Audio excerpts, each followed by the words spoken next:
జనగామ జిల్లా చిల్పూర్లో జరిగిన చెక్కులు పంపిణీ కార్యక్రమంలో ఎమ్మెల్యే కడియం శ్రీహరి, మాజీ ఎమ్మెల్యే తాటికొండ రాజయ్యపై నిప్పులు చెరిగారు. గత పాలకుల హయాంలో అభివృద్ధి పేరుతో విపరీతమైన దోపిడీ జరిగిందని ఆయన ఆరోపించారు. ప్రభుత్వ పథకాలతో పాటు చివరకు బీఫామ్లు, దళిత బంధువును అమ్ముకున్న చరిత్ర గత పాలకులదని ఎమ్మెల్యే కడియం విమర్శించారు.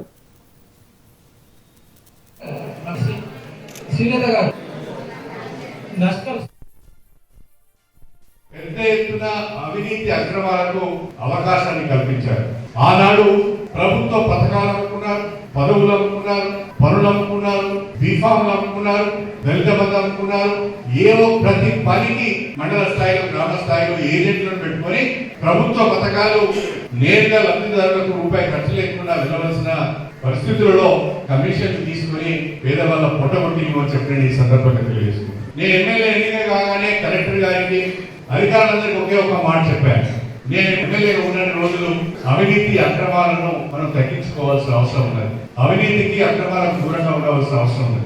నా మట్టుకు నేను ఎక్కడ మీద తప్పు పని చేయమని చెప్పను, కానీ మీరు తప్పు పని మాత్రం చేయొద్దు అని చెప్పి ఆదేశాలు పెట్టే కాకుండా ఇవాళ ప్రభుత్వ పథకాలు ఒక్క రూపాయి ఖర్చు లేకుండా నేరుగా మీ చేతిలోకి చెక్కు వస్తున్నాయని చెప్పి